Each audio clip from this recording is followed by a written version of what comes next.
আপনি বাতিলের সুরে সুর মিলায় কথা বলেন, কেউ কিছু বলবে না। হকের আওয়াজ খালি মুখে উচ্চারণ করেন, দেখবেন আপনার বাপ চাচা আপনার দুশ্মন হতে হয়তো সময় লাগবে না। এটাই বাস্তবতা। এখন ভালো দেখেন না, ইসলামের ব্যাখ্যা তো যে যার মতো করে দেওয়া শুরু করে দিয়েছে। কত ভণ্ড যারা বিভিন্ন শিরকি বিশ্বাস রাখে, বিভিন্ন কুফরি মতবাদ বিশ্বাস করে, ওরা পর্যন্ত এমন এমন ইসলামের ব্যাখ্যা হাজির করে মনে হয় ওরাই জামানার হাসান বসরি। ওই জামানায় আপনি যদি হকের কথা বলেন অবস্থা কি হবে? এজন্য দেখবেন জামানার সাথে মিলায় হক কথা বললে কোনো ঝামেলা আসে না। বিগত সময়ে সব হুজুরকে জেল খেটেছে, কারো সমালোচনা করার জন্য বলছি না, যেটা বাস্তবতা। সবাইকে কি জেলে যেতে হয়েছে?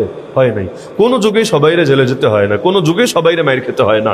কাদেরকে জেলে যেতে হয়, কাদেরকে মাইর খেতে হয়, কাদেরকে ফাঁসির দড়ি গলায় বরণ করে নিতে হয়? যারা অন্যায়ের বিরুদ্ধে প্রতিবাদ চালায়, যারা অন্ধকারের বিরুদ্ধে আলো হয়ে জ্বলতে চায়, বিভিন্ন বাতিলের স্বার্থে আঘাত চালায় এবং তাদের ভণ্ডামির মুখোশ উন্মোচন করে দিতে চায়। আপনি চুপ থাকেন, খালি মুখটারে সামলায় রাখেন, দেখবেন আপনার কোনো শত্রু থাকবে না।